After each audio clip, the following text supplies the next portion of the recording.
Just when we thought they were out, they pulled themselves back into the Matt Chapman sweepstakes. The Toronto Blue Jays are apparently making a big push to retain the services of the third baseman. So I'll break that down on this episode of Jays Digest, as well as Shohei Ohtani. We got another update on that front, so keep your fingers crossed, Jays fans, because we'll break that down and much more coming up next.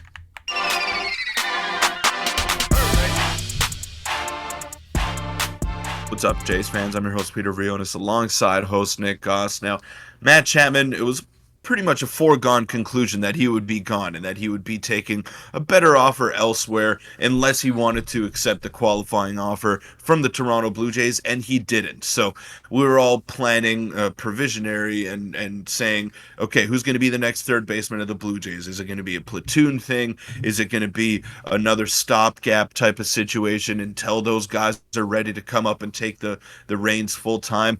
It may not be either of those because apparently the Jays are reportedly making a big push to retain the services of Matt Chapman. Now, I personally wouldn't have done that. I would not be in on the Matt Chapman sweepstakes just because I think there are better options, whether it's internally or externally, and just cheaper options that you could maybe help address in other areas of need for the Blue Jays. So, Nick, it's interesting. I didn't expect the Jays to be back in on Matt Chapman, but apparently they are, and they're making a big push to keep him. Yeah, and maybe it's just for leverage. But before we get into that, a quick reminder to hit the subscribe button. About 70% of you guys are not subscribed, and we're really approaching 10,000. That's a big milestone for us. So go check if you're not subscribed. Hit the button.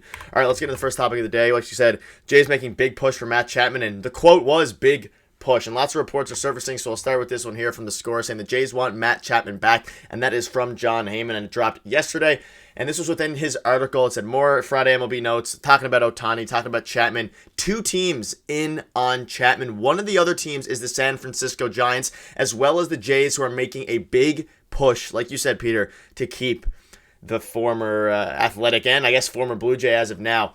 We know a lot about this whole Matt Chapman situation. We thought it was, like you said, a foregone conclusion that he was gone. We know that he turned down a contract extension in the past, which we'll get to in a little bit. But Peter, what are your thoughts on the Jays making a big push and what seems like the Giants being in on him as well as Ohtani as well? It seems like the Giants are going for everyone, but I did not expect the Jays to be making a big push for him. Maybe it's just being used as leverage, though, because he is a Scott Boras client, and Heyman does seem to feed some things from Scott Boras. Yeah, it's possible. But if he were to go to Oracle Park, I legitimately think he would hit a .080.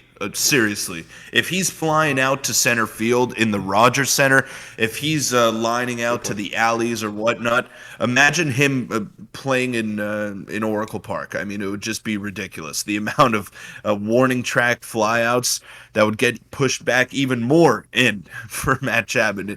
It would suck. It would suck for him to go there. He would get his bag. I mean, good for him, but I don't know how successful he would be in that ballpark. But anyways, maybe Jon Heyman is feeding some lies here. He has done that before. I take everything that he says with a grain of salt because he's not the most trustworthy guy in the business. Just because you've been around for a while doesn't mean you know everything that goes on behind closed doors. And Jon Heyman is a perfect example of that. So don't put too much stock into everything that he says. Obviously, he has been truthful on some fronts there, but he's always going to be remembered for, by Giants fans at least, for that Aaron Judge fiasco that went down. So I don't buy it. I do believe that the Giants would be in on him. It's not that unbelievable, but I'm sure there are more than two teams bidding for the services of a former Gold Glover and a former, call it what he is. I mean, all-star level player. Maybe he won't get back there, but he's still pretty serviceable and someone that could definitely help a team looking to make a push in the postseason. Yeah, and this is the second or third report now that the Jays are at least, I mean, Ross Atkins said himself that they're going to try to bring Matt Chapman back, which is interesting. And if we rewind a little bit back to the report that came out from TSN Scott Mitchell, that Matt Chapman did turn down an extension prior from the Blue Jays of over about $100 million. Now, we're unsure of the exact time. It may have been before last season started, which is about $100 million over the span of 4 or 5 years. So the Jays have offered him a bag in the past, and they have been willing to pay him money. The question now is, and we've kind of stood the same ground on this. I would rather them use, whether it's their younger guys, whether it's a different guy like Candelario or anything like that. But Peter, I don't know. I'd rather them use their assets elsewhere. And again, he's turned down an extension in the past, so it seems like the Jays definitely have some real interest in him. Yeah. Honestly, if it were for 3 years and maybe $60 million, I agree. I'd keep him. I would keep him around, and maybe after that bad performance that he had after his first month in the regular season last year, maybe he would even consider that. But he's 31. He's going to be 31 next year. He's going to Yep. want a deal that takes him into retirement with his injury history. So 3 years. Does he have 4 or 5 good years left to give you? Probably not, but that's what he's going to want. He's going to want that security.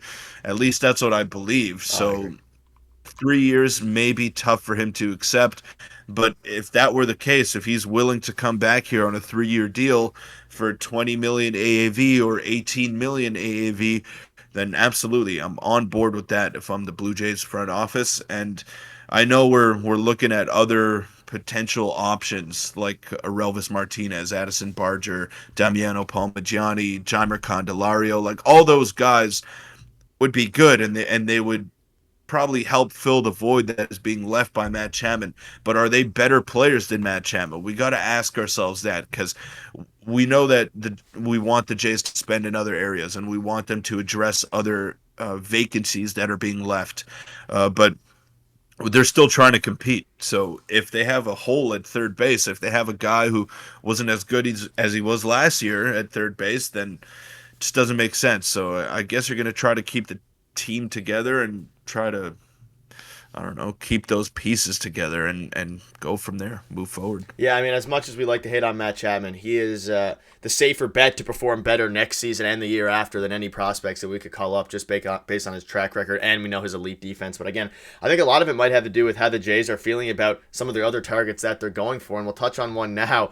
Now, this is, of course, Shohei Ohtani. There's a Jays Shohei Ohtani update, and Peter, like we said in our video a couple days ago, the smoke, it keeps coming up from different reporters and reliable ones. This one's from Ken Rosenthal, a bit more speculation, but this blew up on Jay's Twitter a little bit. So this was within his article, and he says that an executive, I'll just read through it for you. He says the Jays could sell Toronto as an international city with a growing Japanese population. We're aware of that, and then there's a problem, blah, blah, blah. He essentially goes on to say that an executive says that while it's all speculation, that we're not 100% sure that the Jays are going to be able to actually get him, that they consider the Jays, I guess, a dark horse favorite to land, not a favorite, dark horse team to land Shohei Ohtani. That's what one executive said. And he basically, goes on to say that there is some things that he would like. And another thing is, as he recovers from his elbow surgery, he might fear the disruptions in his schedule because of inclement weather. It's such a weird article. A lot of coulds, a lot of woulds, a lot of ifs. That being said, an executive did say, I don't know if it was exactly in this article, but that the Jays are a dark horse for Ohtani, and that seems like exactly what they are. Of course they are. They're one of the big market teams, and they're going to try to make a push. I know they didn't want to expand payroll. They didn't want to really elevate it more than it was in 2023. But when it comes to a player like Ohtani, you throw all of that out the window. And if you have a chance to land probably the best player that we've ever seen with our two eyes, then your whole contingency plan, it's over. You try your best to go ahead and get that guy, and that's what the Blue Jays are going to do. Are they going to get him? I still don't think they're the favorite to get him. I still think there are other teams like the Dodgers, maybe the San Francisco Cubs. Giants, the Yankees, the Red Sox, Cubs as well. I mean, I think all those teams are ahead of the Blue Jays as it stands right now, but they have a fighting chance, and they're right there in the mix. And maybe Yusei Kikuchi could be a deciding factor in all of this as well. I mean, obviously we know the story. Ohtani, that was his favorite player in high school, and maybe if Yusei Kikuchi could help land Shohei Ohtani to Toronto, then I would give him a lifetime contract as a Blue Jay. That's just how we would start the proceedings. But I think the Jays are right there in the mix. Obviously, he would change the course of this franchise, change the course of any franchise that he would go to. And it's just crazy to think about a player this talented, a player that's going to be making this much money hitting the open market is available to all the teams, and there's just going to be an absolute war to retain his services, to get his services. Yeah, and a report came out yesterday that, but from what they're hearing, he's going to sign before the winter meetings. Now, who knows how true that is? But if that's the case, Peter, we only have a few more weeks to wait until he signs, and the free agency and the trade market for a degree. The Braves made a trade yesterday, but it was a pretty minor one. Other than that, it's been a very, very quiet free agency, one of the more quiet ones. And one quick thing about Ohtani, and this was from a Sportsnet Ben. He said, if other clubs are concerned that the Jays are a real possibility for this, that should tell you how much they're actually in the mix. And we've been saying this the whole time. Again, do we think the Jays are going to land Ohtani? Highly doubt it. Probably not. That being said, I think they are a lot more likely, at least in my mind, than they were when the season ended back in October, about a month and a half ago. And I think that there is a real chance that the Jays do land him, albeit, like you said, they're not the favorites. Betting odds have them maybe 7th or 8th compared to other teams. But again, when it comes to Ohtani, we have no idea who he's leaning towards. We have no idea what he prioritizes. We know he wants to win, but like, this is gonna be the biggest signing that I've ever seen. It's gonna change the landscape of every single team's offseason, especially Ross Atkins, because if they end up signing Ohtani, just to circle back for a second, I would assuming they have the payroll, they'd be more likely to bring back a guy like Matt Chapman because of his experience on however long the deal is. So whatever he decides to do and whatever the whole course of action for Ross Atkins is this offseason, it completely relies on this Shohei Ohtani sweepstakes. And we don't know how far into it they are, but if they're really, really pushing for it, then I mean, they have to put everything else on hold like the entire MLB is. So any final thoughts on this before? I just want this Ohtani thing to be over with one way or another, because as soon as that domino falls, I presume the Cody Bellinger, domino and all the other ones will fall as well. But I don't know. I'm praying. Yeah, well, I think there's a lot of uncertainty around the Blue Jays as well, just because of the impending free agency of Bo Bichette and Vladimir Guerrero Jr. So if a guy like Ohtani is looking at that and saying, okay, we're going to be competitive for 2 years at least, but then what happens after that? I think he'll want some sense of security. So that's another reason as to why the Jays are maybe lower on the list than we would like, but they still have a chance. I just think Ohtani wants that certainty, and he wants to know what pieces are going to be in place on the team that he's going to for presumably the rest of his career. So it's going to be great to follow. It's going to be so much fun just to see all these teams with all these different rumors coming out. And free agency offseason is one of my favorite times of the year, especially the winter meetings, just because so many things are happening, and it's you could really let your imagination run wild in that time. But stay tuned, because we're going to have you covered every step of the way. But Nick, this is going to be so much fun. Yeah, and I presume, like I said, should end the Ohtani at least sweepstakes should come to a conclusion over the next 30 or so days. That'll wrap up the video. Click on your screen right now if you want to see our video from yesterday, and hopefully the Jays can somehow land Ohtani.